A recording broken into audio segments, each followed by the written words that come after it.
اللہ رب العالمین نے حضرت آدم علیہ السلام سے لے کر ہمارے پیارے آقا امام الانبیاء، تاجدار انبیاء، تاجدار ختم نبوت صلی اللہ علیہ وسلم کو بھیجا تو ہر نبی کی آمد کا اللہ نے ایک مقصد بیان کیا ہے۔ جس طرح ہر نبی کی آمد کا مقصد اللہ نے بیان کیا ہے، ایسے ہی ہمارے پیارے آقا جن کا ہم نے میلاد منایا، جن کی عظمتوں کے گن گائے، جن کی تعریف و ثنا کے اندر ہر عاشق رسول رطب اللسان رہا، اور جن کے معجزات و کمالات، اوصاف اور محاسن کا بیان ہوتا رہا، اور جن کی ذات پر درود پاک کے نذرانے پیش کیے جاتے رہے، اس محبوب کریم علیہ الصلاۃ والسلام کی آمد کے بھی مقاصد اللہ نے قرآن کے اندر بیان فرمائے ہیں۔ وہ مقاصد کیا ہیں وہ میں اختصار کے ساتھ آپ کے سامنے عرض کرتا ہوں۔ ایک مقصد جو حضور نبی کریم علیہ الصلاۃ والسلام کا، جس کے لیے حضرت ابراہیم علیہ السلام اللہ کی بارگاہ میں دعا کرتے ہیں، جب آپ نے کعبۃ اللہ کو تعمیر کیا اور اس کی تعمیر سے فارغ ہوئے، آپ اللہ کی بارگاہ میں دعا کرتے ہیں، اور اس دعا کو اللہ نے اپنے کلام کے اندر ذکر فرمایا ہے۔ وہ دعا کیا ہے؟ ابراہیم علیہ السلام اللہ کی بارگاہ میں تعمیر کعبہ کے بعد عرض گزار ہوتے ہیں، ربنا وابعث فیہم رسولا منہم یتلو علیہم آیاتک ویعلمہم الکتاب والحکمۃ ویزکیہم انک انت العزیز الحکیم۔ سورہ بقرہ میں اللہ نے فرمایا، اس کو ذکر کیا کہ ابراہیم علیہ السلام اللہ کی بارگاہ میں عرض کرتے ہیں، اللہ اے میرے رب، ان کے اندر ایک شان والا رسول مبعوث فرما جو انہی میں سے ہو، اور اس کا کام کیا ہو؟ یتلو علیہم آیاتک، جو تیری آیتیں ان پر تلاوت کرے۔ یہ حضور کے بعثت کے مقصد ہیں، یہ حضور کی آمد کے مقاصد ہیں۔ ابراہیم علیہ السلام اللہ کی بارگاہ میں دعا کر رہے، مالک ایسا رسول بھیج جو ان پر تیری آیات کو تلاوت کرے، اور آگے فرمایا وَيُعَلِّمُهُمُ الْكِتَابَ وَالْحِكْمَةَ، اور ان کو کتاب کی اور حکمت کی تعلیم دے، وَيُزَكِّيهِمْ، اور ان کا تزکیہ کرے۔ فرمایا اِنَّكَ أَنْتَ الْعَزِيزُ الْحَكِيمُ، بے شک تو ہی غالب ہے اور حکمت والا ہے۔ یہ ہے ابراہیم علیہ السلام کی دعا۔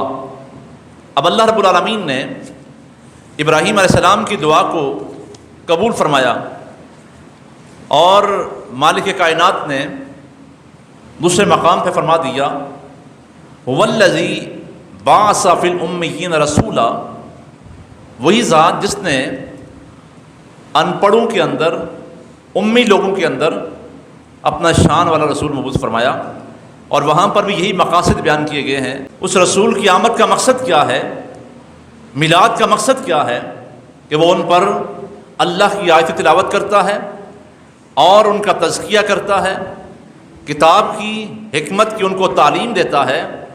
یہی مقاصد اللہ نے یہاں پر بھی بیان فرمایا کہ اللہ کریم وہ شان والا ہے، وہ ایسا رب ہے جس نے اپنے حبیب کو بھیجا دنیا کے اندر، اپنا رسول بھیجا، اور اس کا یہ مقاصد ہے کہ وہ آیات کی تلاوت کرتا ہے، تزکیہ کرتا ہے، کتاب کی اور حکمت کی ان کو تعلیم دیتا ہے۔ حضور کی آمد کا اور بعثت کا مقصد اللہ نے بیان کرتے ہوئے ارشاد فرمایا، لقد من اللہ علی المؤمنین اذ بعث فیہم رسولا من انفسہم یتلو علیہم آیاتہ۔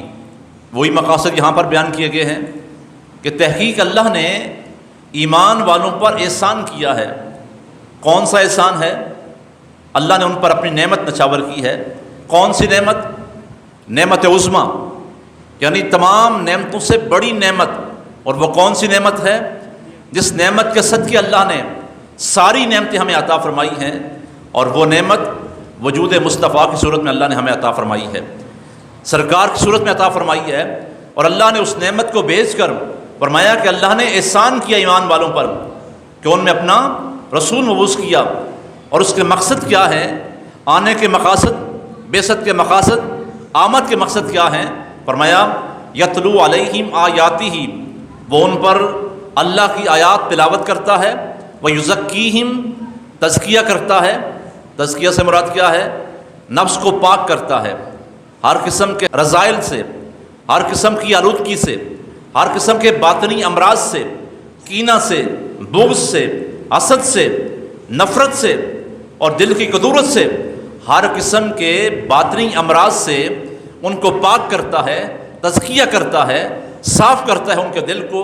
اور آگے فرمایا وَيُعَلِّمُهُمُ الْكِتَابَ وَالْحِكْمَةَ، اور انہیں کتاب کی اور حکمت کی تعلیم دیتا ہے۔ کتاب سے مراد یہاں پر مفسرین فرماتے ہیں کہ اللہ کا قرآن ہے، وہ ان کو قرآن کی تعلیم دیتا ہے۔ اور والحکمہ، اور حکمت سے مراد علماء نے یہاں پر سنت بھی کیا ہے کہ ان کو سنت کی تعلیم دیتا ہے۔ وَإِن كَانُوا مِن قَبْلُ لَفِي ضَلَالٍ مُبِينٍ، اگرچہ اس سے پہلے وہ کھلی گمراہی میں تھے، تو اللہ نے یہاں پر حضور کے مقاصد بعثت کو بیان کیا ہے۔ ابراہیم علیہ السلام دعا کر رہے ہیں، اللہ کریم ان کی دعا کو قبول فرما رہا ہے، اور حدیث پاک میں سرکار نے فرمایا بھی ہے کہ میں ابراہیم علیہ السلام کی دعا ہوں اور عیسیٰ علیہ السلام کی بشارت ہوں۔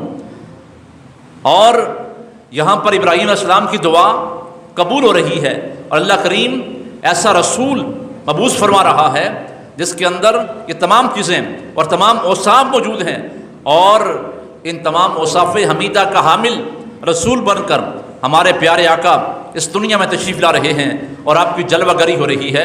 ایک تو یہاں پر حضور کے مقاصد بعثت اور مقاصد میلاد کو بیان کیا گیا ہے۔ سامعین گرامی قدر، حضور کے میلاد کا ایک اہم اور بڑا مقصد یہ ہے کہ مخلوق کا تعلق خالق کے ساتھ جوڑا جائے، خلق کا تعلق رب کی ذات سے جوڑا جائے۔ اور قرآن میں اللہ نے فرمایا قل هو اللہ احد اللہ الصمد لم یلد ولم یولد ولم یکن لہ کفوا احد۔ سورہ مبارکہ سورہ اخلاص ہے، اسے سورہ توحید بھی کہا جاتا ہے، لیکن اہل محبت فرماتے ہیں لفظ کل پر آپ غور فرمائیں تو یہاں سے عظمت و شان مصطفیٰ کا اظہار ہو رہا ہے۔ لیکن اللہ نے یوں نہیں فرمایا کہ میں ایک ہوں، انا اللہ احد، میں بے نیاز ہوں، میرا کوئی باپ نہیں، میرا کوئی بیٹا نہیں، میرا کوئی ہمسر نہیں۔ رب کائنات نے اپنی پہچان بھی کروائی ہے اور اپنی توحید کا اعلان بھی کروایا ہے، تو ذات مصطفیٰ کے ذریعے کروایا ہے۔ حبیب آپ فرما دیں، قل، آپ کہہ دیجئے کہ وہ اللہ ایک ہے، وہ اللہ بے نیاز ہے۔ تو معلوم کیا ہوا، ہمیں خدا کی پہچان بھی کروائی ہے تو سرکار کی ذات میں کروائی ہے۔ اللہ کی معرفت نصیب ہوئی ہے تو بھی حضور کے صدقے ہوئی ہے۔ ساری کائنات کی نعمتیں اور ساری کائنات کی بہاریں اور کائنات کی ہر نعمت ہمیں ملی ہے تو حضور کے وجود کا صدقہ ملی ہے، بلکہ اللہ کی پہچان بھی ہوئی ہے تو وجود مصطفیٰ کا صدقہ ہوئی ہے۔